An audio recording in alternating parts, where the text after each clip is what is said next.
Mesdames, Messieurs, bonsoir. On ne cessera jamais de le dire, les décès maternels au Niger constituent l'une des causes principales de la mortalité chez les femmes. En effet, selon des statistiques, une femme meurt toutes les 2 heures et 13 femmes meurent chaque jour en voulant donner naissance. Une situation inacceptable lorsque l'on connaît les causes de ces décès maternels et qu'on peut les éviter. L'importance de l'accouchement assisté pour la réduction des décès maternels au Niger, c'est le thème du grand débat de ce soir où nous avons convié sur ce plateau plusieurs spécialistes en soins de santé pour nous édifier davantage sur l'importance de l'accouchement assisté qui reste une solution pour réduire de manière significative les décès maternels. Nos invités sont professeur Garba Ramatu Madeleine, présidente de Société de gynécologues et obstétriques du Niger, représentante de la maternité Isaka Gazobi de Niamey. Docteur Mahamadou Garba, gynécologue obstétrien, directeur du centre hospitalier de Niamey. Docteur Nassirou Ousmane, directeur de la santé de la mère, de l'enfant, des adolescents et des jeunes au ministère de la Santé publique, de la population et des affaires sociales. Et docteur Monzo Adamou, médecin spécialiste en santé publique, option, gestion de la santé de la reproduction, chargé de programme planification familiale à l'UNFPA. Madame, Monsieur, bonsoir et merci d'être sur le plateau du grand débat où nous allons parler de l'accouchement assisté comme moyen de réduction des décès maternels. Qu'est-ce qu'on entend par accouchement assisté? Quels sont les avantages d'un accouchement assisté? Comment l'accouchement assisté peut être un moyen pour lutter efficacement contre les décès maternels? Quelles sont les mesures à prendre pour promouvoir l'utilisation de l'accouchement assisté dans les différents centres de santé du pays? Ce sont là des questions qui feront l'objet de notre débat. Et pour commencer cette question, pour planter un peu de décor, au cours de cette émission, peut-on avoir une idée très précise des décès maternels enregistrés dans nos différents centres de santé? Professeur Madeleine, bonsoir et bienvenue sur le plateau du grand débat. On commence par vous. Bonsoir, monsieur Abdoulaye Timogo. Bonsoir. Merci pour l'invitation que vous nous faites. C'est un honneur. D'accord. Donc, il faut d'abord préciser ce que l'on entend par accouchement assisté. D'accord. Il faut compléter, disons dire, par un prestataire qualifié. D'accord. Parce qu'ailleurs, disons, ce concept a été plutôt adapté à nos pays à faible revenu. Ailleurs, quand on dit accouchement, c'est sous-entendu qu'il est assisté par un prestataire qualifié. On n'a pas besoin d'ajouter assisté. Tout à fait. N'est-ce pas? Il faut dire qu'également, en situation normale, quand vous prenez sans accouchement, 95% à peu près, je veux dire dans les conditions optimales, se passerait sans problème. Les 5% de complications sont attendues. Mais si on dit 5% des complications, si on les rapporte au nombre des accouchements, cela peut paraître élevé. Et parmi ces complications, on peut avoir beaucoup de décès. Donc c'est pour ça que c'est important d'avoir des actions salvatrices pour justement réduire le taux de mortalité maternelle. Quand on prend les conditions, alors moi je dirais 2 niveaux. D'abord au niveau du prestataire qualifié. Le prestataire qualifié, l'infirmier qui a été formé, la sage-femme de par sa formation, c'est son métier. Donc à ce niveau, donc, on va se baser, disons, on va rester sur l'accouchement assisté. Ils vont assurer le suivi de la grossesse, dépister les complications. Les complications, parce que souvent, des femmes peuvent déjà avoir peuvent être déjà, donc ça peut être déjà un terrain pathologique. D'accord, donc ils vont assurer, ils vont référer à leur niveau. Et également le suivi de l'accouchement. Et chaque étape peut également se compliquer, peut avoir ses complications. Oui, d'accord. Alors, quand on parle de l'accouchement, donc on a un outil qui est formidable, n'est-ce pas, le parthogramme selon... et où on va surveiller les différents paramètres. Les paramètres du fœtus, par exemple, comment va être le rythme, comment son cœur va battre, n'est-ce pas? Comment va être la couleur du liquide? Est-ce que la couleur du liquide qui normalement est claire, est-ce qu'elle va changer? Donc, il va nous alerter. Également, l'évolution, les paramètres liés même à l'évolution du travail. Ça va être la dilatation, le col donc va s'ouvrir et en fin de travail, donc on s'attend à ce que la dilatation soit complète et que progressivement que le fœtus également descende. Parce que la descente est importante, parce que s'il ne descend pas, l'accouchement ne peut pas se faire. Bien sûr. Et les paramètres maternels, ça va être également la tension artérielle, sa température, également la durée, ça veut dire la quantité des urines. Et maintenant, après l'expulsion du fœtus, la délivrance, c'est une période critique, hein, Oui. la période de la délivrance, parce que c'est, en fait, l'hémorragie du postpartum représente encore la première cause de mortalité maternelle dans nos pays. Oui. Ailleurs, c'est plutôt les pathologies cardiovasculaires. Donc, quand on prend l'hémorragie du postpartum, il faut voir les 4 grandes causes hein, quand on les regroupe. D'abord, tout ce qui est lié au tonus. C'est-à-dire qu'après l'accouchement, normalement, quand l'expulsion s'est faite, l'utérus doit être dur. Nous, on va appeler ça le globe de sécurité, globe de sûreté. C'est ça. C'est très important. Or, donc, il y a des pathologies qui vont faire que l'utérus ne va pas prendre. Ça va rester mou. Et tant que l'utérus est mou, la femme va continuer à saigner. Ah oui, donc c'est ça, compliqué. c'est compliqué. Donc, l'atonie, c'est une préoccupation. Et également, la deuxième cause donc, dans ces hémorragies du postpartum, tout ce qui est lié au placenta. Donc, ça peut être que le placenta ne sorte pas du tout, ou bien qu'il sorte en partie. Hein, d'accord. Donc, tant qu'il reste du tissu placentaire dans l'utérus, la femme va continuer à saigner. Donc, le but, c'est d'évacuer après l'expulsion fœtale. Donc, l'utérus doit être vide. Également, tout ce qui est lié au traumatisme. Donc, depuis au niveau... toutes les parties de l'utérus, ça peut être la rupture utérine, donc l'utérus va se rompre.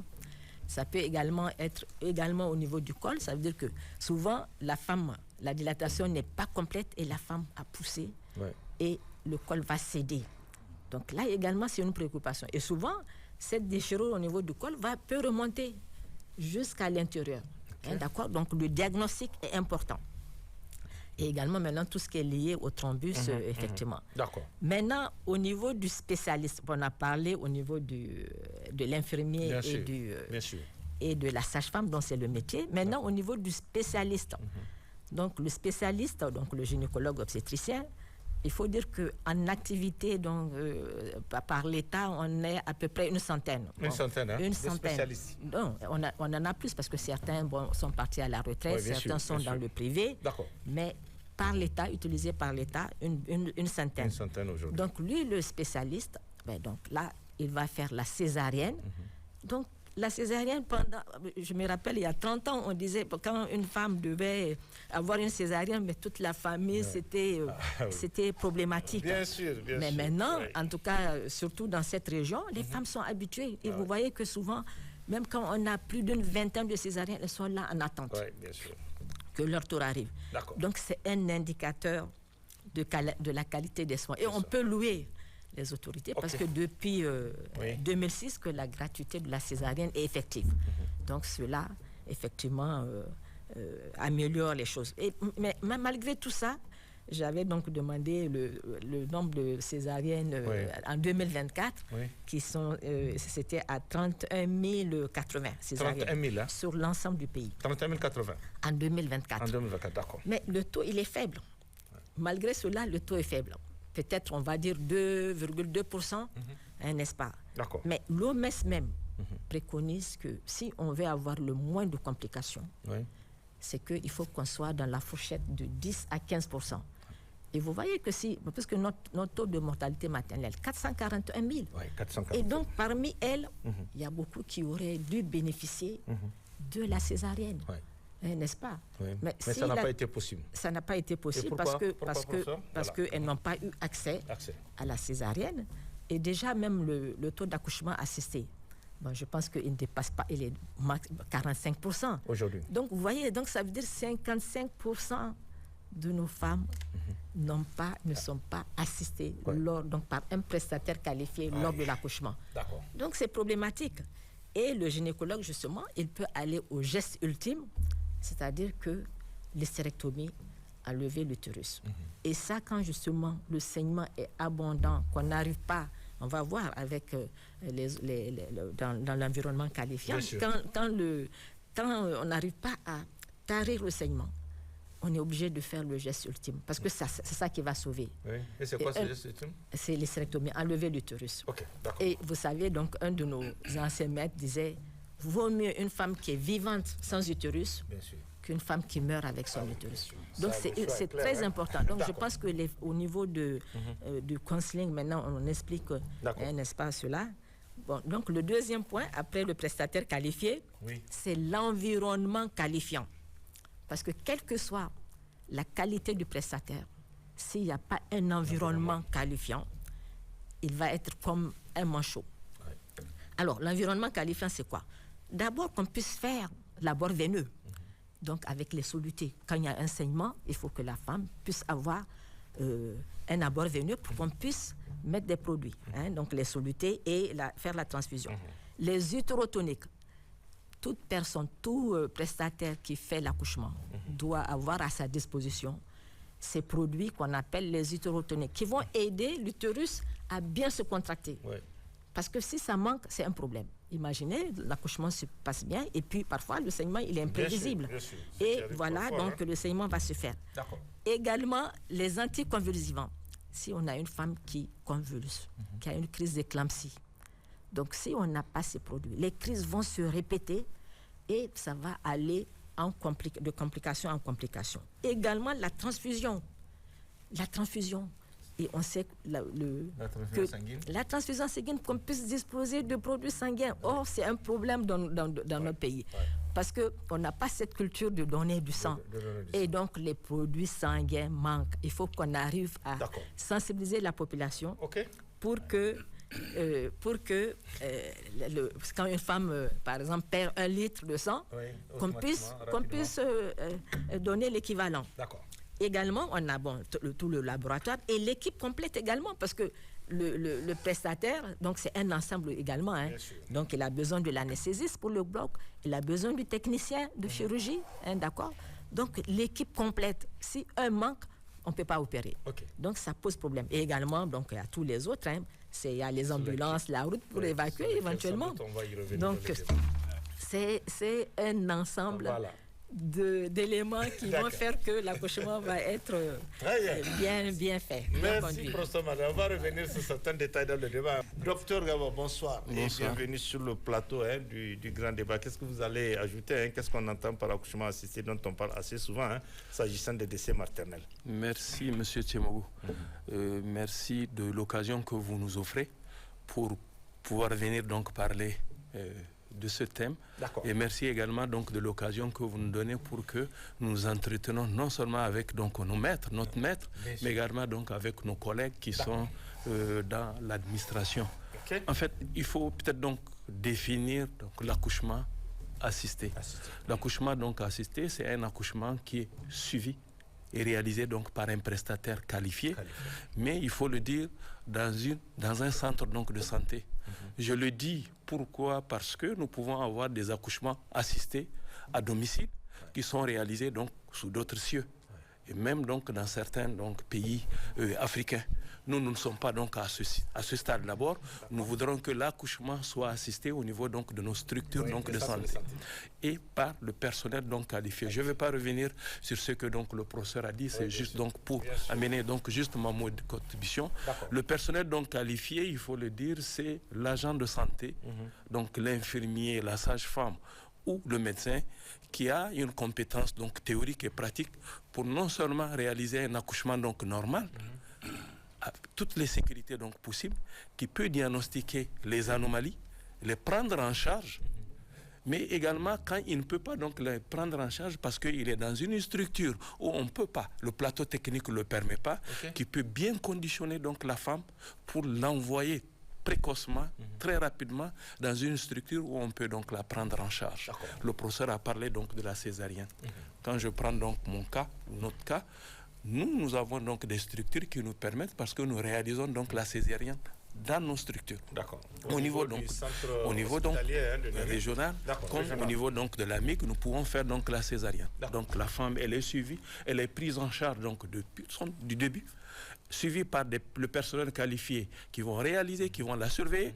L'accouchement donc normal se passe sans problème, la surveillance donc suit.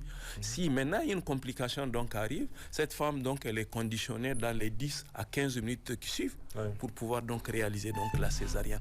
Voilà un peu ce que je peux dire par rapport donc à l'accouchement donc assisté.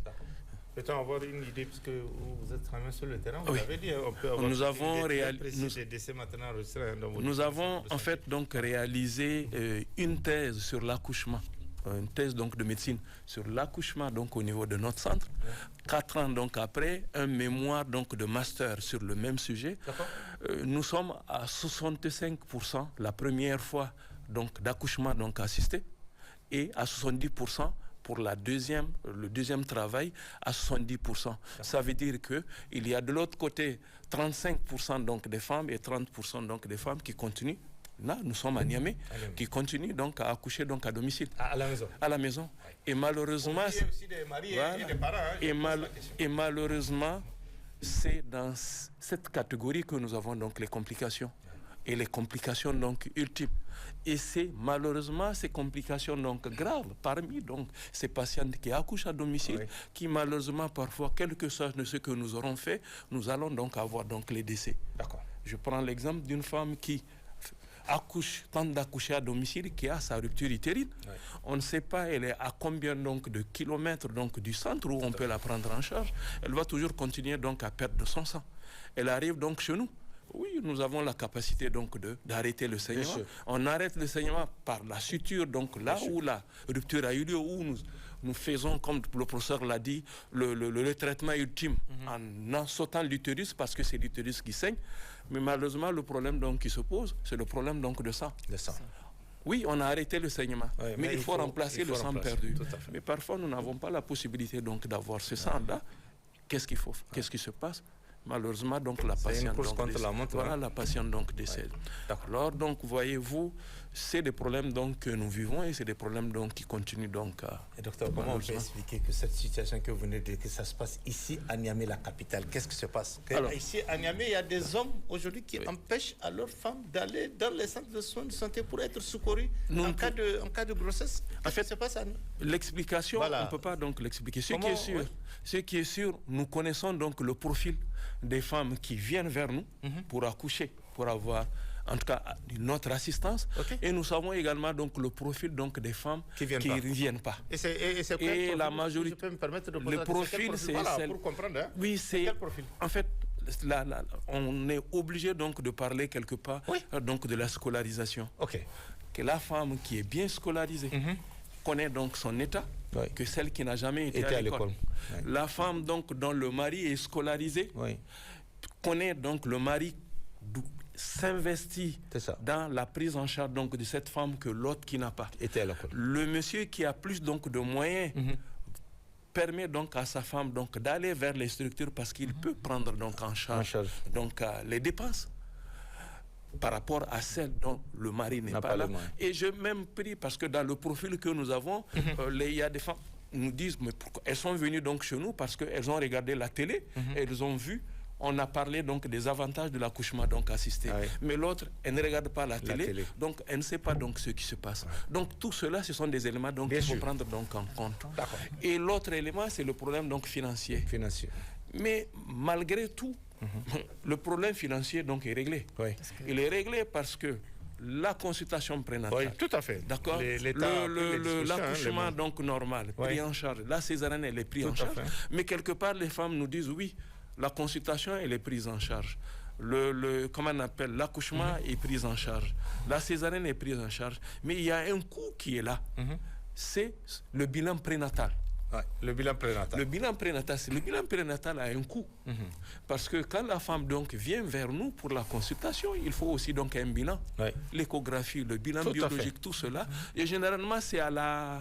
comment on appelle, c'est la famille donc qui prend cela donc en charge. Je pense que quelque part, si en plus donc de toutes ces gratuités que l'État donc a mis en charge, a mis en place, le bilan prénatal, si on le prend en charge, je pense que les femmes, on n'a plus donc de, comment on appelle, d'obstacles donc à venir donc vers nous pour que nous assistons donc leur accouchement. Voilà. Merci, docteur, vraiment pour ces explications. Docteur Nasser, bonsoir et bienvenue aussi sur le plateau du Grand Débat. Qu'est-ce que vous allez ajouter sur cette question d'accouchement assisté dont on parle assez souvent s'agissant des décès maternels? Merci bien, merci M. Abdoulaye Tchemogo pour nous donner cette occasion de parler de l'accouchement assisté qui est vraiment si je peux dire, le moyen d'éviter ou bien de lutter contre les différentes complications qui amènent au décès maternel. D'accord. Donc, par rapport à la définition, ils l'ont dit, les spécialistes, professeurs, docteurs. Donc, tout à fait. Moi, tout ce que je peux ajouter, c'est de rappeler ce qu'elle a rappelé, que assister là, c'est assister par un personnel qualifié. Et le personnel qualifié, c'est quelqu'un qui est capable de suivre le travail d'accouchement, de le suivre normalement et de pouvoir détecter une complication, de la prendre en charge ou de référer à un niveau là où on peut la prendre en charge. On peut référer à un niveau, je peux pouvoir prendre en charge la complication, mais si je n'ai pas le moyen de le faire, je suis obligé de référer au niveau d'une autre structure qui a le plateau technique qui permettant de prendre en charge la complication.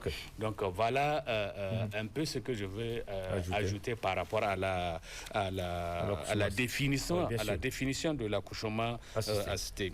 L'autre chose, c'est peut-être par rapport à l'environnement. Elle a un peu évoqué, l'environnement favorable de l'accouchement assisté.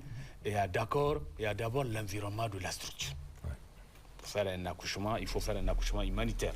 Il faut qu'il y ait une salle bien propre, avec de l'eau, de l'électricité, les portes et fenêtres, et ça ne donne pas à l'extérieur donc l'intimité de la femme.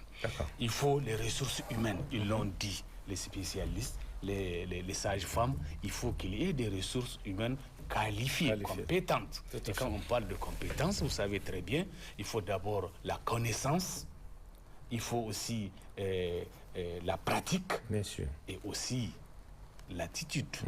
Comment conduire ce qu'on sait faire. En plus des ressources humaines, il faut aussi les médicaments.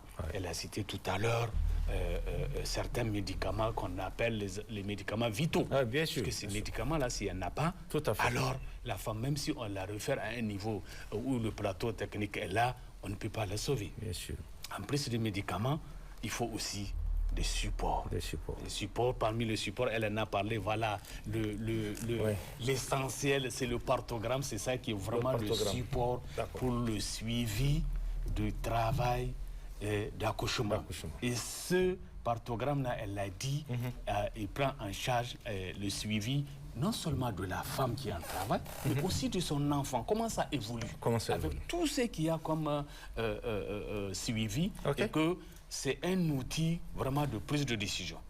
Pendant le suivi avec le partogramme, il y aura un moment où le prestataire va se rendre compte que ça ne va pas. Et alors, directement, il prend la décision. Soit sur place, il fait l'acte qu'il faut, ou bien, s'il n'est pas capable de le faire parce qu'il lui manque ça, il le refera à un niveau supérieur. Donc vraiment, le partogramme... Et ce document, il est partout dans les différents centres de santé. Dans toutes les structures de santé pour que ça doit utiliser. Et tout accouchement, je dis, doit être suivi obligatoirement avec un partogramme. Et donc voilà ce que je voulais ajouter à ce que nos professeurs ont dit. Je projetais, puisque vous êtes quand même du ministère de la Santé. Oui, justement. Docteur Garba a dit quelque chose de très important, parce qu'il a parlé, c'est vrai, aujourd'hui à la gratuité des consultations et tout, mais l'essentiel aussi, c'est pas cela, puisqu'il y a l'après, quand il a dit, puisqu'il y a d'autres mesures qu'il faut prendre, d'autres soins qu'il faut donner après l'accouchement. Et qu'est-ce qu'on en fait? Parce que c'est ça le gros problème, parce que pour aller faire un scanner, pour aller faire, comment vous appelez ça techniquement? Les examens biologiques. Les examens biologiques, c'est de l'argent et c'est des problèmes. Qu'est-ce qu'il faut faire? Qu'est-ce que vous êtes en train de faire au niveau du ministère de la Santé? Effectivement, c'est vrai, il y a la gratuité de tout ce qu'il a dit, l'accouchement, la gratuité de suivi prénatal, mais aussi, il a précisé bien que c'est l'acte. Maintenant, une femme, il a dit les bilans. Bien sûr, le bilan prénatal. Mais même bilan, il y a des bilans père par tome. C'est-à-dire quand la femme est en travail aussi, il y a des bilans qu'on demande. Mais malheureusement, ces bilans aussi sont payants. Donc, qu'est-ce qu'il faut faire à ce niveau? Maintenant, ça, c'est qu'il faut faire. C'est ce qui empêche aussi à beaucoup de femmes de venir. Qu'est-ce qu'il faut faire? Ce qu'il faut faire, on a déjà fait un grand pas. C'est quoi ce grand pas? C'est la réduction du tarifaire de 50%. Déjà, ça c'est un grand pas en avant. On a fait la réduction, justement. Donc, on verra peut-être pour les autres aspects plus tard. Hein? D'accord, Inch'Allah. Voilà, merci bien. Docteur Manzo, bonsoir aussi et bienvenue sur le plateau du Grand. Qu'est-ce que vous allez ajouter à côté déjà de ce que les trois invités ont soutenu? Bonsoir, M. Abdoulaye. Bonsoir de m'avoir donné l'opportunité. En tout cas, au nom du partenaire technique et financier, qui est le Fonds des Nations Unies pour la population, pour prendre part à ces débats aussi importants. Bien sûr, hein. Je pense que j'ai à ajouter, c'est un peu difficile de prendre la parole après la prise de parole de ces experts. Ah oui, bien sûr. Mais effectivement, par rapport à l'accouchement assisté, la définition a été claire, ça a été défini. J'aimerais juste ajouter quelques points par rapport aux conditions. Ils ont beaucoup aussi évoqué la question de la salle d'accouchement, la question d'infrastructure. Pour qu'il y ait vraiment accouchement assisté, il faut qu'il y ait des infrastructures qui sont accessibles. Et quand on prend le taux, je parle sous contrôle en tout cas des directeurs de la santé de la mère et de l'enfant, le taux de couverture sanitaire actuellement au Niger est de 53%. 53%. Un grand progrès, un grand effort a été fait, mais ça reste encore, il y a des défis. D'accord. Ça veut dire que la population des femmes en âge de procréer ou enceintes qui puissent accéder à 0,5 km des centres de santé, il est de 53%. Les 47% sont au-delà de 5 km. Donc la question d'accessibilité. Les infrastructures, il faut que les infrastructures soient disponibles, accessibles, bien adaptées, comme l'ont souligné le professeur l'a dit, le docteur Nasser l'a dit aussi, qui garantit une confidentialité. Il faut que la salle d'accouchement, les salles d'accouchement garantissent la confidentialité. C'est important. Même s'il y a les infrastructures, si la salle est vraiment accessible, il y a une consultation prénatale à côté, une consultation nourrisson, la femme ne sera pas à l'aise pour venir accoucher. On est d'accord. C'est extrêmement important. Ils ont aussi évoqué la question des ressources humaines. Ça a été vraiment développé. Les médecins, les sages-femmes, les infirmiers. J'ajoute seulement qu'il faut qu'ils soient bien formés, pris en charge, bien engagés, bien motivés aussi. La question de motivation aussi des prestataires, c'est extrêmement important. Bien motivés pour qu'ils puissent faire leur travail et il faut qu'ils soient aussi accueillants envers ces femmes-là, ces femmes enceintes. L'accueil. Les clientes qui utilisent les services, s'ils ne sont pas bien accueillis, ne vont pas continuer à utiliser les services. Il y a la question des matériels dont on a évoqué, les matériels Sony pour les soins obstétricaux et néonatales d'urgence, et il y a les médicaments vitaux dont le professeur Madeleine a beaucoup développé, à savoir l'ocytocine, les misoprostol, le sulfate de magnésium et les médicaments traceurs aussi pour pouvoir prendre en charge les éventuelles complications. C'est extrêmement important. Aussi, pour créer un environnement favorable, il faut qu'il y ait une source d'eau au niveau des maternités. Parce que c'est une manipulation des sangs, tout ça. Il faut qu'il y ait de l'eau, des sources d'eau, et il faut qu'il y ait l'électrification des centres de santé. Parce que quand on prend actuellement la situation, certes, il y a un effort qui a été fait, mais beaucoup de maternités font les accouchements avec des lampes. Avec des lampes torches. Et comme vous le savez, la plupart des accouchements surviennent la nuit. Et c'est avec des lampes torches. Donc, je pense que ce sont des conditions aussi importantes pour vraiment qu'il y ait un accouchement vraiment décent. D'accord.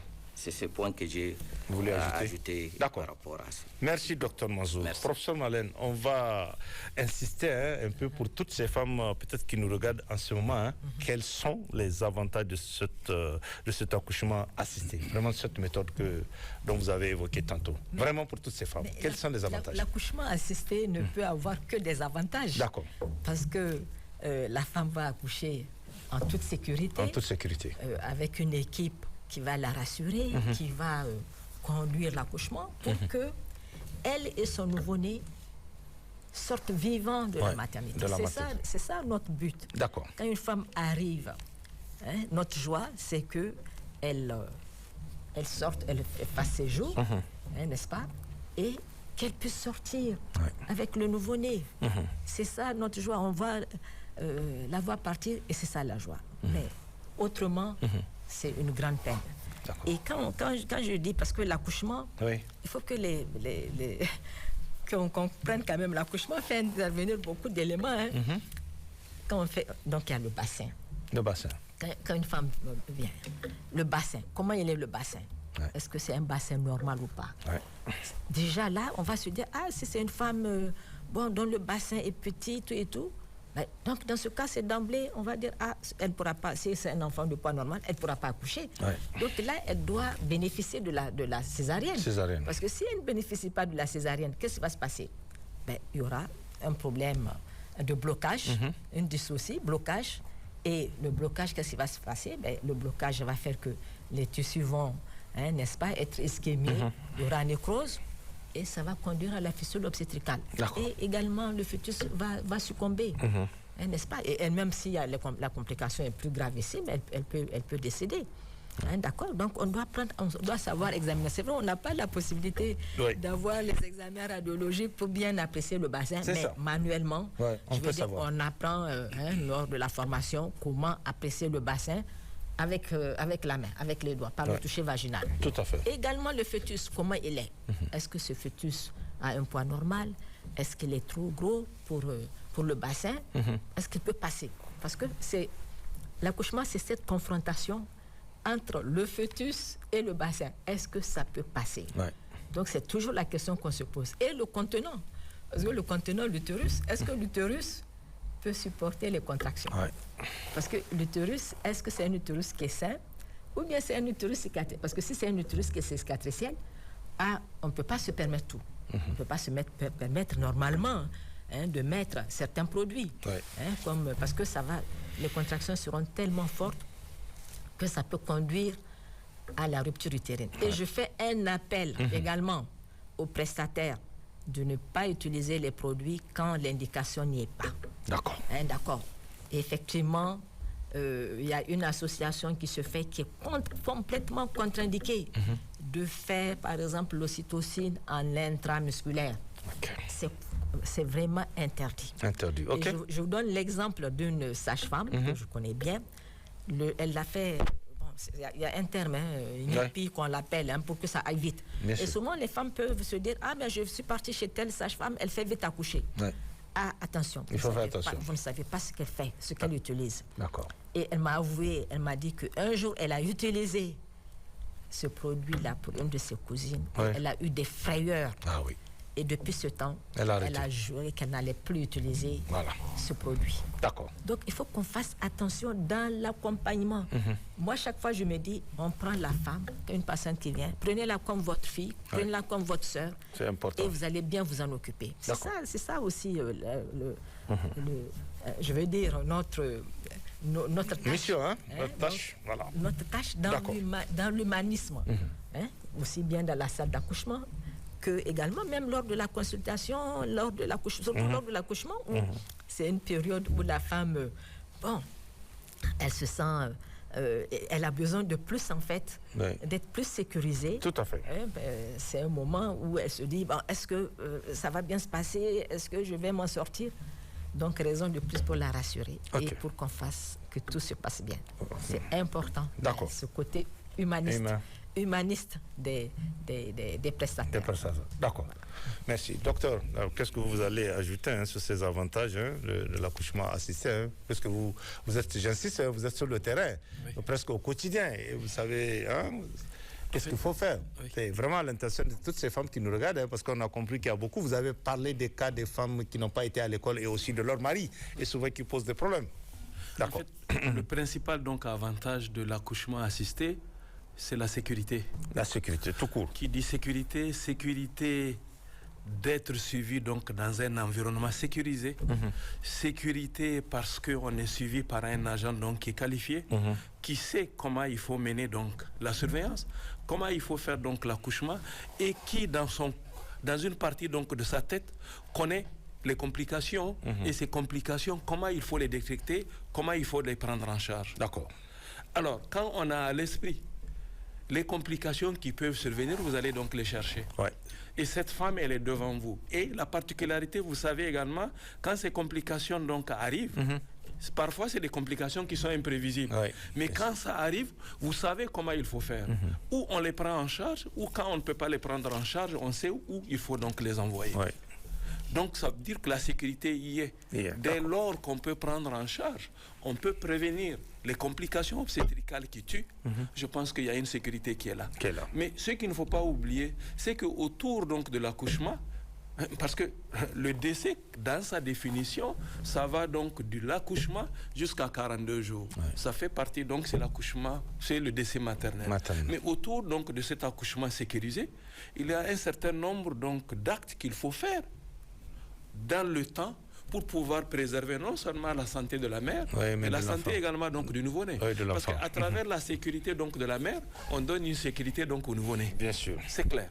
Et le prestataire qualifié, de la même manière qu'il peut prendre en charge donc, les complications chez la mère, il peut les prendre également chez le nouveau-né. S'il ne peut pas les prendre, il peut conditionner donc, le nouveau-né pour l'envoyer dans un milieu où on peut donc, le prendre en charge. Donc la sécurité y est. Mais autour donc, de tout cela, il faut préserver la santé de la mère et de l'enfant. L'enfant, quand la femme accouche dans nos structures, l'allaitement maternel est tout de suite donc commencé. Donc, le colostrum qui est là, qui correspond donc à la première vaccination donc, de l'enfant, y est. On contrôle le statut donc vaccinal de la femme. Si c'est au complet, tant mieux. Si ce n'est pas au complet, nous avons le tétanos qui est là, qui peut être une cause indirecte donc, de décès maternel. Si le statut vaccinal donc, de la maman est incomplet, on le complète avant la sortie donc, de la femme. On fait la prévention donc, de l'anémie. Si la femme donc, elle est anémiée, quand l'anémie est sévère, on lui cherche du sang avant sa sortie. Quand ce n'est pas sévère, nous avons des dispositifs de traitement pour pouvoir corriger donc, cette anémie. Il faut aussi donc, la prévention du palu, qui est une cause indirecte de décès maternel donc, chez nous. On le prévient également. Et sans compter l'hygiène. On apprend à la femme comment il faut donc l'hygiène corporelle, l'hygiène donc de l'environnement. Et de l'autre côté, nous avons la partie nutritionnelle. Parce qu'il faut que la femme donc soit comment on appelle, bien nourrie pour être en bonne santé pour elle et également donc pour son bébé. Tout cela, ce sont donc des éléments qui tournent autour donc de l'accouchement sécurisé qui accompagnent donc la femme. Mais si la femme donc ne vient pas dans la structure, est-ce que tous ces éléments, on peut donc lui accompagner? Ce n'est pas possible. C'est pas possible. Voilà un peu les avantages, quelques avantages que je relève. Professeur, donc on parle de l'accouchement assisté, certes, mais en amont, avant l'accouchement, pendant la grossesse et même déjà avant la grossesse, il y a beaucoup de... Il faut qu'elle soit bien nourrie, mais pendant la grossesse, toutes les mesures qu'on fait préventive, effectivement, comme il a dit, pour le paludisme, qu'on donne tous les mois pour que le paludisme déjà, donc on donne pour que l'infestation parasitaire soit moindre, pour que la femme ne fasse pas un neuropalu. Également le nouveau-né qui peut faire un palu congénital. Donc tout cela qu'on donne, on dit aux femmes, prenez le traitement pendant la grossesse, soit comprimé chaque mois, n'est-ce pas? Et également dormir sous moustiquaire, ce que les femmes ne font pas beaucoup. Également le fer. Pourquoi le fer et l'acide folique, c'est important? Mais là, on souhaite que la femme vienne à l'accouchement avec un taux d'hémoglobine acceptable. Imaginez qu'elle vienne anémie avec 6 grammes. Mais de toute façon, l'accouchement, même minimum, la personne va perdre un peu de sang. Ah oui, parce qu'il y a des efforts à faire. Hein? Si elle est anémie, elle vient avec 6 grammes. Mais le peu de sang qu'elle va perdre, mais il y aura un retentissement sévère sur son état de santé. Alors que si elle vient avec un taux d'hémoglobine qui est correct, 11-12 grammes, bon, on va se dire, même si elle perd 300-400 grammes, ça peut aller. D'accord. Donc vous voyez, il faut que les femmes comprennent que l'utilité de prendre leur fer pendant la grossesse et de ne pas manger l'argile aussi. L'argile. Ah oui, la géophagie. D'accord. Parce que la géophagie, l'argile est un chélateur. Il empêche l'absorption du fer. D'accord. Donc c'est important aussi. Il ne faut pas manger de l'argile, les chats. D'accord. Également les vaccinations, les examens. Donc on a besoin de certains examens, déjà pour son groupe sanguin, pour la syphilis, pour l'hépatite B et le VIH. Ça, je fais une remarque là-dessus. Vous savez, avant, il y avait cette stigmatisation sur le VIH. Maintenant, vraiment, de manière confidentielle, on leur dit la confidentialité. Elles prennent leurs produits pour éviter que, justement, que leur nouveau-né ne soit contaminé. Et c'est très important. D'accord. Je me rappelle quand on était étudiant, il y a des années, des décennies, mais les gens partaient loin dans des capitales ailleurs pour avoir le produit. Maintenant, le produit est là, gratuit, et en plus, combien de comprimés? Alors qu'avant, il fallait prendre beaucoup de comprimés. Donc tout ça, les femmes doivent comprendre qu'on fait tout pour que justement que leur santé soit améliorée. Un point, c'est sur la communauté. D'accord. Et je pense que sur la communauté, on va insister que, moi, c'est ce que je dis chaque fois, l'école des maris, là. Parce que l'école des maris, c'est né au Niger. Oui. Mais il y a des pays qui l'ont prise. Bien sûr. Ils vont aller la faire et ils vont venir nous on a déjà prévu pour la suite de ce que nous faisons un débat justement sur l'école des maris. Voilà. On a prévu un débat là-dessus pour mieux expliquer ce que c'est que l'école des maris. Voilà.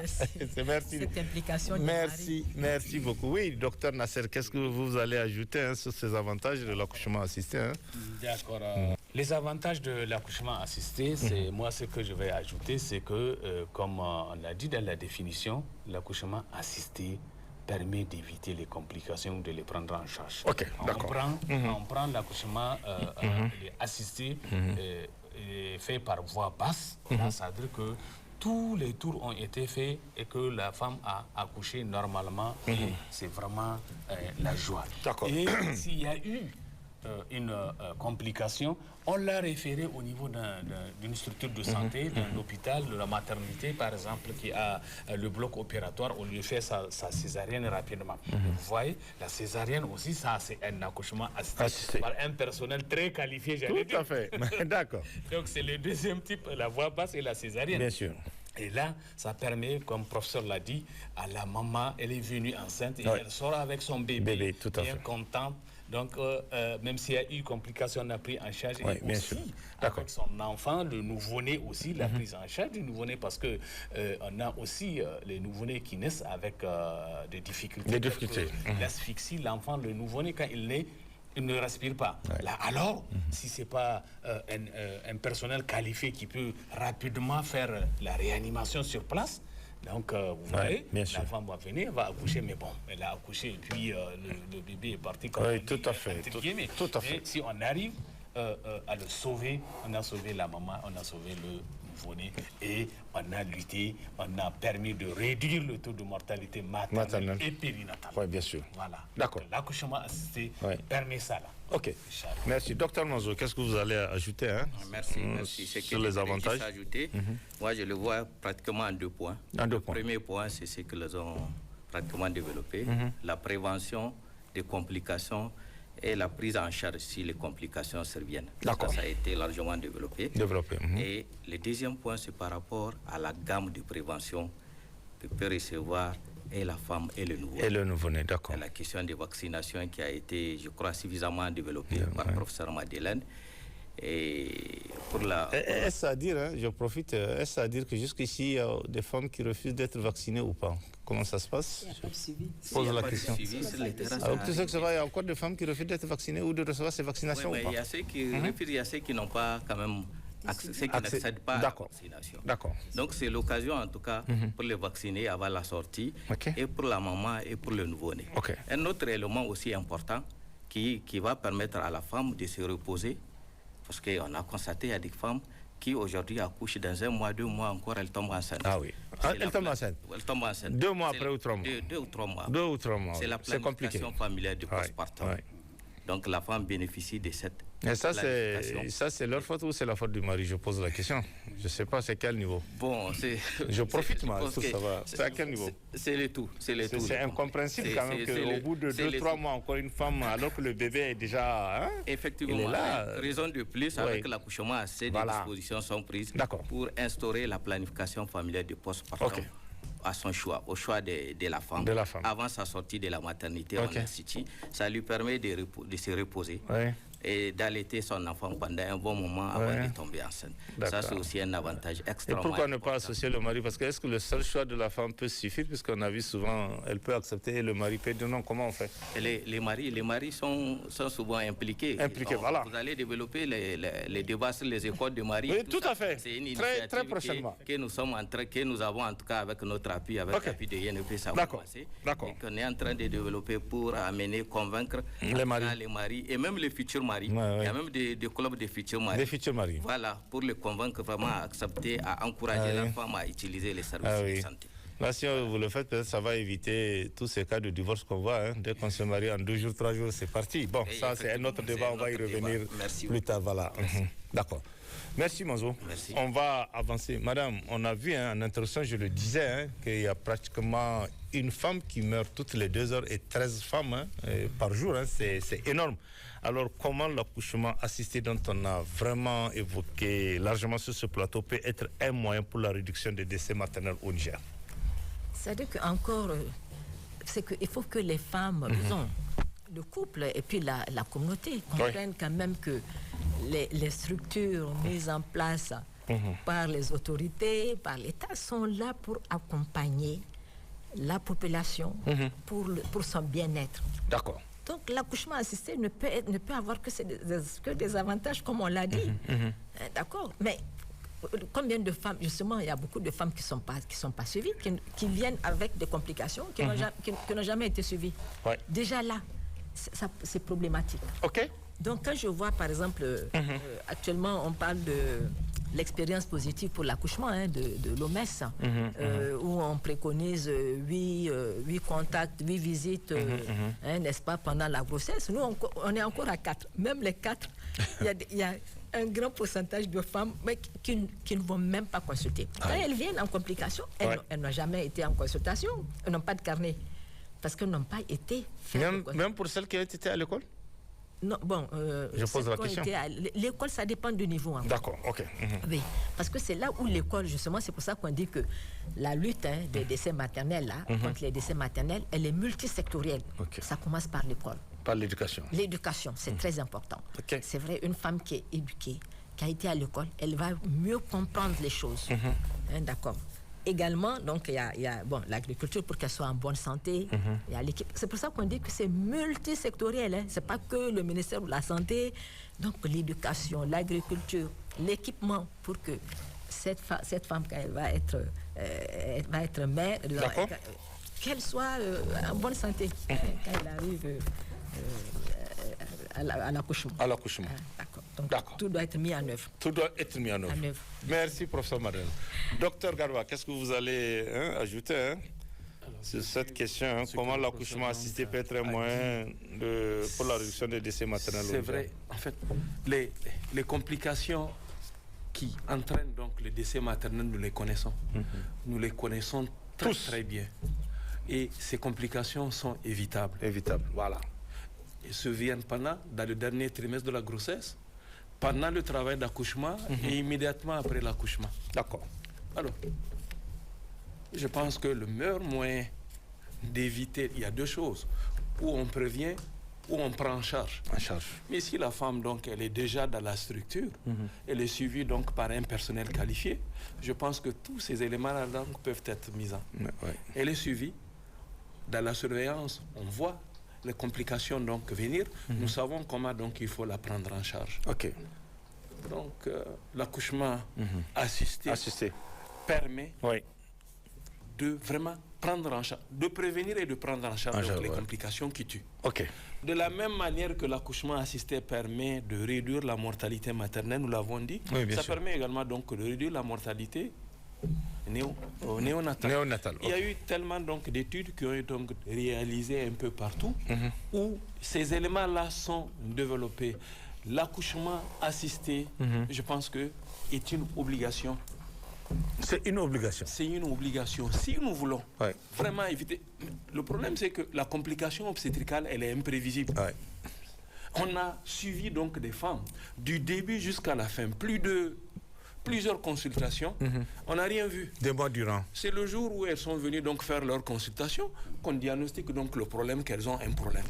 Mais ces femmes-là, si elles n'étaient pas dans les structures suivies par un personnel qualifié, on ne pourra pas faire donc ce diagnostic, on ne pourra pas donc les prendre en charge. D'accord. Je pense que c'est une obligation que les femmes... Une condition sine qua non. C'est une obligation. Si nous voulons réduire la mortalité maternelle et périnatale, il faut passer par l'accouchement assisté. Tout faire pour que les femmes donc viennent. Il y a des lieux où les femmes donc ne font pas bien la consultation, mais elles font tout pour venir donc accoucher. Et pas suivi donc par un personnel qualifié. Moi je pense que, en tout cas moi c'est mon point de vue. C'est votre point de vue. On est obligé, il faut que les femmes donc viennent vers nous pour accoucher. D'accord. Oui. Merci, docteur. Oui, docteur Nasser, qu'est-ce que vous allez ajouter Oui, moi ici, c'est juste, je vais prendre le côté de la prévention, le suivi prénatal. Il y a un aspect très important que nos prestataires doivent... on le fait, mais il faut renforcer. Il faut renforcer. Ok, d'accord. Le plan d'accouchement, c'est quoi? C'est préparer la femme enceinte à venir accoucher. Okay. Tout ce qu'il y a comme résistance au niveau de la communauté, au niveau de la famille, ou bien aussi quand elle vient au niveau de la structure pour accoucher, qu'elle soit vraiment entourée de toutes les garanties. Okay. C'est quoi toutes les garanties? Tout à l'heure, on parlait de sang, par exemple. Bien sûr. Donc, on a posé le problème et on sait que c'est un problème, le sang. Le sang, la tout femme à fait. doit venir, on doit lui faire comprendre qu'elle doit venir avec des personnes qui peuvent donner du sang. Séance tenante, on peut faire la transfusion. Ça, on prévient déjà? On prévient. Ah, ok, d'accord. C'est ça le plan, ça fait partie, c'est les éléments du plan d'accouchement. Donc c'est pour que nos prestataires qui font le suivi prénatal puissent renforcer ce plan informer, renforcer le plan d'accouchement au niveau de la dernière consultation prénatale ou suivi prénatal. Ce plan d'accouchement doit être revu et ça doit être au complet pour que la femme, quand elle va dans une structure où elle va accoucher, elle doit être prête. Même en cas, on ne le souhaite pas, en cas de complications, on n'a pas besoin d'aller chercher du sang là où il y a des donneurs qui sont là. Quand il y a bon, on a parlé de médicaments. Si on doit acheter médicaments, il y a la disponibilité qui est là, rapidement, on peut acheter et puis la sauver. Donc, et dans la pratique, ce que vous venez de dire là, c'est fait ou pas au niveau vraiment des agents de santé, parce que c'est à eux quand même d'informer. Est-ce que dans la pratique, c'est fait? Mais dans la pratique, parfois, c'est un peu compliqué. Pourquoi? Parce que souvent, surtout les évacuations, en fait, elles sont accompagnées souvent par des personnes âgées. Des personnes qui ne peuvent pas donner leur sang. Et qui ne peuvent pas se déplacer. Donc, bon, vous voyez, tout ça, c'est problématique. C'est ça qui est problématique. En fait, bon, que les patients référés, qu'on dise, il faut donner. Non, il faut qu'au niveau de la population générale, que ça soit quelque chose maintenant qui entre dans les mœurs, les habitudes. Que la population aille donner le sang. C'est ça le problème. Parce que même si parce que parfois les gens se plaignent, mais on a donné du sang. Mais souvent, quand on teste le sang peut ne pas être... Bien sûr, ça on est d'accord. Mais il faut que de manière systématique, que les jeunes là aillent donner le sang. D'accord. C'est bien dit, professeur Madeleine. Oui, Nasser, vous avez fini, vous? Oui, bon, c'est sur ce point-là que je voulais vraiment beaucoup insister. Pour que les femmes soient vraiment préparées. Pour venir accoucher dans les structures de santé. Et si vraiment la femme est déjà prête, je pense que on va gagner un grand pourcentage pour sauver la femme. D'accord. Et réduire ses décès maternels. Les décès maternels. D'accord. Voilà. Merci, docteur Nasser. Oui, docteur Manzo, qu'est-ce que vous allez ajouter? On va aller à la dernière question pour finir. Merci, M. Abdoulaye. Je vais partir sur une base en tout cas scientifique. Que selon en tout cas des statistiques, comment l'accouchement concourt à la réduction de la mortalité maternelle. Plus de 2/3 des décès maternels surviennent tout autour de la période d'accouchement. Ça veut dire s'il y a accouchement assisté, on peut agir et réduire ces décès. Et quand on prend la chaîne de réduction de la mortalité, il y a une chaîne du début, avant même la grossesse, jusqu'à la survenue de la grossesse et la complication. La première intervention qui concourt à réduire les décès maternels, ça c'est connu sur le plan mondial, ce que j'ai dit là. C'est universel. C'est universel. D'accord. C'est la planification familiale qui intervient à peu près à 30% pour la réduction de la mortalité. D'accord. Et la deuxième intervention qui est d'ailleurs la plus grande, c'est l'accouchement assisté. Assisté, Comme on a parlé de complications, le professeur l'a appelé, le docteur Nassou l'a appelé 15%. C'est les 15% qui sont au bout, qui seront pris en charge là. Mais les 55 à 60%, c'est autour de l'accouchement assisté. Donc, ce qui veut dire que l'accouchement assisté concourt fortement à la réduction de la mortalité maternelle. Et même néonatale. Si c'est bien réalisé dans des conditions agréables comme on a décrit plus haut. D'accord. Merci beaucoup. Voilà. Merci, madame. On a quand même pratiquement fait un peu le tour du sujet. Pour finir ce débat, quel sera votre message en direction des populations, des agents de santé et des autorités administratives et politiques sur cette question de l'accouchement assisté? Et quelles sont les mesures à prendre en urgence peut-être pour favoriser l'accouchement assisté dont vous avez tous insisté et qui semble être comme solution de réduction des décès maternels? Professeur Madeleine. Oui, merci. Parce que je sais que vous êtes aussi une femme de terrain, avec l'expérience et tout. Donc, en tout cas, merci. Nous louons vraiment nos autorités. D'accord. Tout d'abord, son Excellence, Monsieur le Président de la République, oui, d'accord. chef de l'État, le général Dramane Tchani, Excellence, le Premier ministre également, M. Laminzen, et notre ministre de la Santé, le médecin-colonel-major Garba Hakimi. Qui est un homme de terrain comme vous, parce qu'il faut dire la vérité, depuis qu'il est là, on le voit régulièrement sur le terrain, en train de savoir ce qui se passe au plan de la santé dans ce pays. C'est-à-dire beaucoup de choses ont été dites. C'est-à-dire que c'est ce qu'on dit, j'ai dit, il faut que maintenant on passe à l'action. À l'action. Quand on voit effectivement, là j'ai les statistiques des décès maternels de 2024 de la MIG. Ouais. C'est vrai, quand on voit les causes, regardez rien que l'éclampsie, 34 cas d'éclampsie. Ouais. C'est énorme. L'éclampsie, c'est quelque chose de gravissime. C'est quoi exactement pour la compréhension de nos téléspectateurs? C'est les convulsions. Les convulsions, ok. Les convulsions liées le plus souvent à l'hypertension. Bon, en langue, ça on dit Boringishri, en germain, Kiri.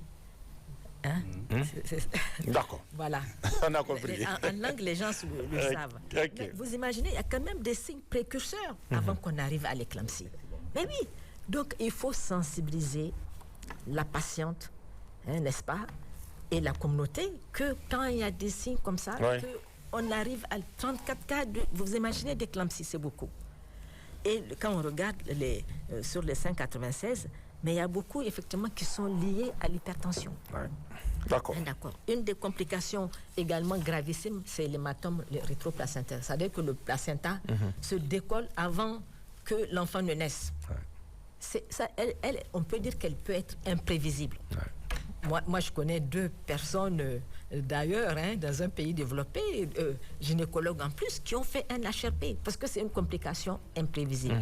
Mais le fait d'être dans une structure de soins, adaptée, tout à fait. Donc la personne peut s'en sortir. C'est ça le problème. Parce que quand la femme saigne, c'est beaucoup de sang. Il faut apporter du sang. Et ce n'est pas toujours le cas. Bon, je pense que beaucoup de choses ont été dites. Et moi, je dirais que la qualité de la formation. La qualité de la formation. C'est un point faible aussi. D'accord. Parce qu'il faut qu'on se mette au même diapason que les autres pays. On forme peu de spécialistes, je pose la question, on forme peu de spécialistes aujourd'hui dans ce pays ou qu'est-ce que se passe, professeur Madeleine? Bon, c'est relatif. C'est sûr que par rapport à la population, c'est pas beaucoup. Mais c'est pas beaucoup. Quand je vois le ratio, j'ai pris le pays extrême, le plus développé, et quand j'ai pris nous, j'ai pris le ratio moyen pour 100 000 femmes qui nécessitent, je vais dire, dans la période pour la période de l'accouchement. Mais le ratio, c'est à peu près 100 pour 100 000. Alors nous, on est, je vais dire, maximum, bon, c'est vrai, on a les résidents qui sont là, mais ils n'ont pas encore fini. Mais vous imaginez notre petit nombre. Et quand on voit, bon, ça c'est un problème, je veux dire même, bon, de recrutement. Je pense que les sages-femmes l'ont évoqué. Le recrutement. Le recrutement, la question qui revient régulièrement dans les débats. Oui, il faut qu'on puisse recruter. Il faut que l'État fasse des efforts. Et un autre point, moi, qui me gêne également, c'est qu'il y a trop d'écoles. Il y a trop d'écoles de santé. Il y a trop d'écoles de santé. Et il faut qu'on ait le courage politique de régler ce problème. Pour que la qualité en faisant quoi exactement, professeur Madeleine? Pour réglementer, pour qu'on ne sorte que de la qualité. De la qualité, d'accord. C'est-à-dire que la sage-femme qui sort, que même, je veux dire, même nous, à notre niveau, qu'elle soit opérationnelle. D'accord. Même s'il y a le compagnonnage, comme on dit, l'accompagnement quand la personne sort pour l'encadrer, pour qu'elle soit meilleure. Mais déjà, s'il y a des lacunes à la base, ça va être plus difficile à rattraper. Bien sûr. Et au niveau du stage, quand une sage-femme est là, elle a pu faire combien d'accouchements gémellaires toute seule? Elle a pu faire combien d'accouchements en présentation de siège? D'accord. Donc cette rigueur dans la formation, pas de laxisme. D'accord. Et dans le concours, tout ce qui est concours là, il faut qu'on soit vigilant. Vigilant, ok. Pour que la rigueur y soit, pour qu'on prenne les meilleurs. D'accord. C'est ça le prix également. C'est important. La formation. D'accord. Merci. Merci, professeur Madela. Oui, docteur Garba, qu'est-ce que vous avez vous comme message pour finir Merci. Toujours cette question de l'accouchement assisté. Je vous ai dit que nous avons fait des travaux, 2 travaux sur donc l'accouchement, en intégrant bien sûr donc l'accouchement donc assisté. En fait, nous sommes arrivés donc après analyse donc des résultats, des conclusions, et nous nous sommes posés quels sont en fait par rapport au vu de ce qui s'est passé, des mesures appropriées qui permettent donc l'accouchement donc assisté. Parce que c'est de ça donc qu'il s'agit. En fait, nous avons situé, en tout cas, des stratégies, 5 environ. La première, on s'est dit, il faut vraiment la scolarisation donc de la femme. De la femme, ok. Femme qui est scolarisée, connaît son état, c'est là où il faut aller quand elle est malade, quand elle est enceinte. Qu'est-ce qu'il faut en faire? Bien faire la constatation prénatale et aller accoucher donc en structure donc de santé. Le deuxième, nous nous sommes dit, il y a l'autonomisation donc de la femme. Parce qu'il faut aussi qu'elle ait donc les moyens pour pouvoir donc prendre en charge donc, quelques dépenses donc de santé. Le troisième élément, c'est l'implication donc du mari. Je pense que c'est une obligation. C'est la grossesse, c'est 2 personnes.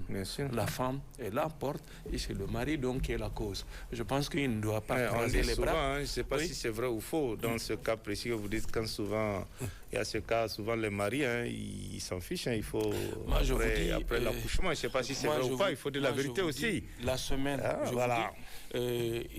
c'était hier ou avant-hier, une dame dans notre service avec un HRP, une complication dont le professeur donc a parlé. Malheureusement, de quelque part, donc, les étrangers donc, doivent payer. Mais nous prenons donc notre kit pour opérer. Par la suite, donc, eux, ils payent. C'est ça. Nous lui avons remis donc l'ordonnance pour pouvoir donc rembourser. Le monsieur, jusqu'au lendemain, il n'est pas revenu. Ah oui, voilà. Il n'est pas revenu, on ne l'a pas vu. Comme quoi, ce qu'on dit, il y a certains maris, ce n'est pas le problème. Si on n'avait pas donc le kit de césarienne en notre possession, celle-là allait perdre donc de son sang. On ne sait pas ce qui allait donc advenir. Tout à fait. Donc l'implication du mari donc, est une obligation et une nécessité. Le 4e élément, c'est la sensibilisation donc, médiatique.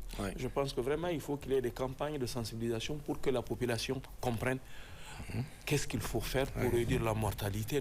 Et un élément important, une stratégie importante. C'est ce qui nous a donné cette idée depuis le forum du 13 et 15 novembre, quand on a vu la situation vraiment très réelle des décès maternels et du décès maternel et périnatal.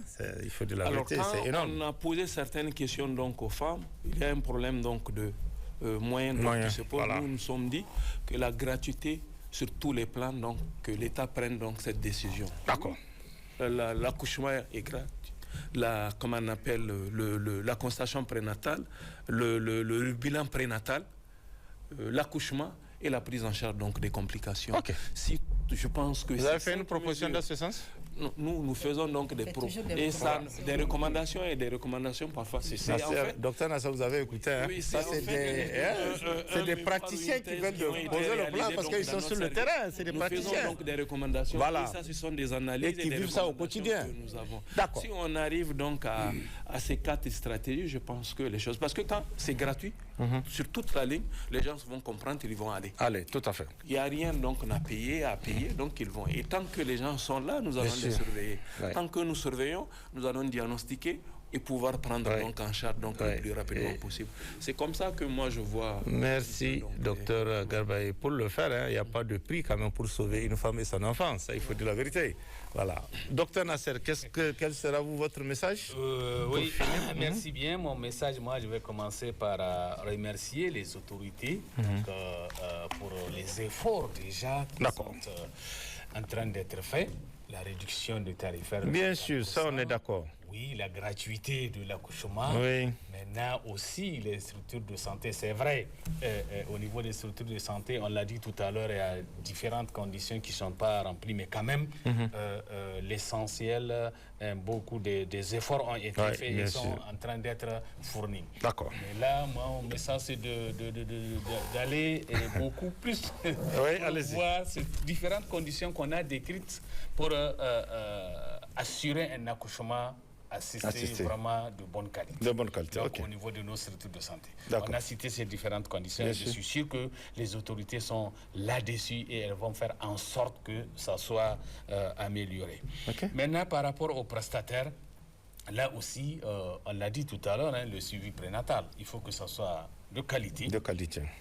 Il l'a dit, on va voir une femme qui va faire un suivi prénatal, mais c'est arrivé au niveau de la structure de la santé pour accoucher qu'on va découvrir une complication, alors qu'elle a fait le suivi prénatal. Des fois, il n'y a même pas l'essentiel. Elle a parlé tout à l'heure d'éclampsie. Vous allez voir une femme enceinte qui fait un suivi prénatal 4 et plus, mais on n'a jamais pris de tension artérielle. Bien sûr. Ouais. Ça aussi, vraiment, c'est des soins à améliorer. Et aussi, l'accouchement, c'était même tout à l'heure, je parlais de cet outil-là. Donc, vraiment, les prestataires, faisons tout. C'est une obligation, l'utilisation du portogramme pour le suivi du travail d'accouchement. D'accord. Ça, c'est à l'intention des agents de santé. À l'intention des agents de nos prestataires. Voilà. Le portogramme est là. C'est obligatoire. Un outil indispensable. Portogramme indispensable qui permet vraiment de sauver. D'accord. Et maintenant, au niveau de la communauté, c'est l'implication de la communauté dans, je veux dire, dans la santé en général.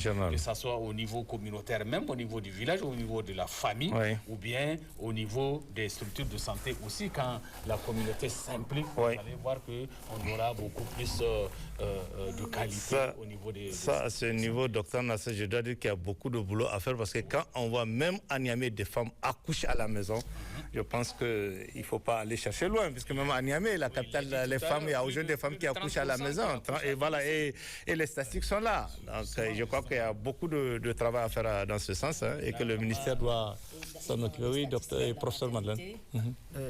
Des décès maternels, la région de Niamey, c'est les 2 tiers. Les 2 tiers, à Niamey? Presque, oui. Presque, au moins, oui. Ah oui. Bon, quand vous voyez ça, qu'est-ce qu'on va dire des autres régions, des autres localités? Maintenant, au niveau de Niamey, il y a aussi cette aubaine qui est là. L'utilisation, le téléthon. On est en train de construire. Oui, bien sûr. Ça, on a vu. Au niveau des 4 structures, on a décongestionné. On a même programmé aussi, toujours dans le cadre de cette sensibilisation, un débat sur le téléthon pour avoir le bilan du téléthon. Qu'est-ce que ça a généré comme ressources? Déjà, il faut que les gens viennent expliquer ce qui s'est passé. Voilà. Effectivement, des ressources. Et déjà, les ressources sont en train d'être utilisées. Dans la ville de Niamey, il y a 4 structures CSI où on est en train de construire des blocs opératoires, et un bloc opératoire et un bloc laboratoire. D'accord. Donc le téléthon, en un mois, ça a servi à beaucoup de choses. Ah oui, c'est en train de servir à beaucoup de choses. En quelques temps. Ça faisait longtemps qu'on demandait ces blocs. Oui, justement. D'accord. Il y a 20 ans qu'on avait programmé, mais le téléthon a permis de le construire. Ce que vous n'avez pas pu réaliser en 20 ans. Oui, justement. D'accord. Le téléthon a permis de le construire, Charles. Ah oui, et ça grâce au CNSP aussi, peut-être il faut le dire. Effectivement. D'accord. Ok, merci bien. Merci. Oui, docteur Mozo, on finit avec vous. Quel sera votre message? Merci, M. Abdoulaye. Mon message, c'est vraiment un message de remerciement. D'accord. À l'intention, en tout cas, des autorités pour tout ce qu'ils ont fait dans le cadre, en tout cas, de l'amélioration de la santé de la mère et de l'enfant. OK. Ainsi qu'aux prestataires. D'accord. Nous, comme vous le savez, en tant que partenaire, bien sûr, la question des décès maternels est notre mandat. Oui. Au niveau de l'INFPA, international, au niveau INFP, au niveau international. Notre plan stratégique même décline 3 résultats transformateurs, à savoir 0 décès maternel évitable, qui est le premier résultat, 0 besoin non satisfait en planification familiale et 0 violence basée sur le genre. D'accord. Donc ça, c'est notre résultat transformateur. C'est votre credo. Ça veut dire que nous sommes disposés à continuer en tout cas l'appui dans le cadre de la réduction de la mortalité maternelle. D'accord. Maintenant, les autres messages, c'est plus le message, comme le Dr Garba l'a souligné, la scolarisation et le maintien de la jeune fille à l'école. C'est extrêmement important qui concourt à la réduction. La scolarisation et le maintien. D'accord. Souvent, on a un taux de scolarisation qui est bon, mais il y a des déperditions scolaires. Ah oui, tout à fait. Le maintien des jeunes filles à l'école. D'accord. Et le deuxième point, il l'a évoqué aussi, c'est l'autonomisation. D'accord. C'est pourquoi nous, dans le cadre de l'appui que nous apportons au gouvernement, nous développons des initiatives, comme les espaces sûrs, le programme adolescent, je ne sais pas si vous avez entendu parler, qu'on appelle Elimina Hausa. Oui, tout à fait. Qui consiste en tout cas à recruter des jeunes filles déscolarisées, qui ont été à l'école mais qui ont ou non scolarisées, pour les regrouper et les former. D'accord. Pour apprendre la vie courante, les métiers, tout ça, pour les amener à être autonomisés. C'est extrêmement important. D'accord. Un autre point aussi, c'est la question de sensibilisation, communication, plaidoyer. Ouais. Et dans ce cadre aussi, pour notre appui, nous développons des partenariats avec des acteurs clés, qui est la chefferie traditionnelle. C'est ça, on l'a vu. Pour changer le comportement, en tout cas, dans notre contexte, il faut travailler avec les chefs traditionnels, bien sûr. les chefs religieux. Voilà. Donc, on a des partenariats pour accompagner, pour booster, en tout cas, pour qu'il y ait la sensibilisation de la communauté pour utiliser les services. Voilà. Parce que, quelles que soient les conditions agréables d'accouchement que nous allons créer, si la communauté n'est pas informée, bien sûr, elle ne va pas utiliser. D'accord. Et si, dans le contexte aussi des résistances socio-culturelles, les leaders religieux, les chefs traditionnels sont bien écoutés pour aider vraiment à utiliser les services. Il y a aussi la radio que nous utilisons, les radios communautaires tout à fait. pour sensibiliser toute la communauté. Et au niveau communautaire même, il y a des relais, les relais communautaires qui sont vraiment à exploiter pour accompagner la sensibilisation, le plaidoyer au niveau de la communauté pour que les services de santé soient utilisés. Et il y a aussi une initiative non moins importante dont vous avez évoqué, vous avez dit que vous aurez même un débat la semaine prochaine, les écoles de Marie. Les écoles de Marie, ça on a programmé ça toujours pour sensibiliser les gens. C'est la suite de ce que nous sommes en train de faire. De certains maris pour permettre bien sûr, qui n'est pas normal. Voilà, c'est extrêmement important. Un mari qui il ne peut pas aujourd'hui empêcher quand même à sa femme d'aller dans les centres de soins pour accoucher et retrouver sa santé et l'enfant du bébé. Et on est allé loin pour aller même au club des futurs maris, c'est-à-dire les jeunes même avant leur mariage, pour les sensibiliser, pour permettre à leurs femmes d'utiliser les services de santé. D'accord. Merci beaucoup. Merci, docteur Manzo, pour votre contribution à ce débat et tout ce que vous venez de le dire, l'UNFP est en train de faire.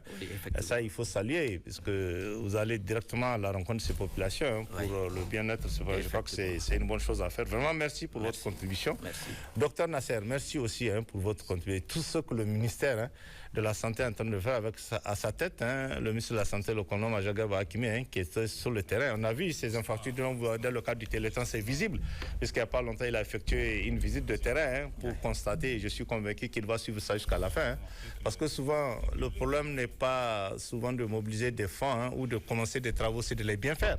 Parce qu'on a vu beaucoup de fois dans ce pays, on a fait des travaux qui n'ont servi à rien. Et l'argent est parti comme ça. Mais aujourd'hui, je pense qu'au niveau du ministère, vous êtes en train de faire de bonnes choses. Vraiment, merci pour votre contribution. Professeur Malène, merci aussi vraiment pour votre contribution à ce débat. Tout ce que vous avez développé, on voit que vous êtes une femme de terrain. Qui a pratiqué pendant de longues années ce que vous êtes en train d'expliquer. Vous voyez que vous maîtrisez beaucoup votre domaine. Et ce conseil que vous avez vraiment prodigué dans le cadre de la formation, parce que c'est vrai, ces écoles de formation de santé, elles pullulent comme des champignons, mais la qualité de la formation reste vraiment à désirer et vous avez raison. Une sage-femme qui sort et qui ne maîtrise rien ne peut pas quand même s'occuper de toutes ces femmes qui viennent consulter. D'où la nécessité aujourd'hui vraiment de revoir ces écoles de santé. Vous n'êtes pas la première à le dire. Beaucoup au cours des débats ont dit de revoir ces écoles de santé pour qu'il y ait une bonne formation qui sera donnée aux agents. Vraiment merci pour tout ce que aussi vous faites au niveau de la maternité Gazobi, parce que c'est ça aussi la vérité. Puisque ça fait des années que vous êtes dans cette institution. Voilà. Et tout ce que vous faites aussi au niveau de l'enseignement et tout. Vraiment merci pour ce matin. Docteur Gaba, merci aussi pour ce que vous faites et votre contribution à ce débat. Et on a vu au niveau de la maternité aussi, et ça fait plaisir de voir toutes les interventions et tout. Et que bon, les choses sont prises aujourd'hui au sérieux. Puisque quand on se soucie déjà de la santé maternelle et néonatale, c'est très important pour réduire ces cas de décès maternels. Vous l'avez dit, on peut le faire et vous avez expliqué qu'est-ce qu'il faut faire, quelles sont les mesures qu'il faut prendre. J'espère que les autorités qui nous suivent vont prendre toutes les mesures qu'il faut pour réduire ces décès maternels dans notre pays. Merci à tous. On va s'arrêter là en espérant se retrouver une prochaine fois sur d'autres thématiques. Merci à tous. Merci beaucoup. Merci. Mesdames, Messieurs, c'est la fin de cette émission. Merci de l'avoir suivi et toujours dans le cadre de ce travail de sensibilisation sur les causes et les conséquences du décès maternel et périnatal qui est un véritable problème de santé publique au Niger. Nous allons au cours de notre prochain débat sur la question parler de l'école des Maris qui a été une riche expérience pour lutter contre le décès maternel mais qui a été laissée presque aux oubliettes. Excellente soirée à tous. Au revoir.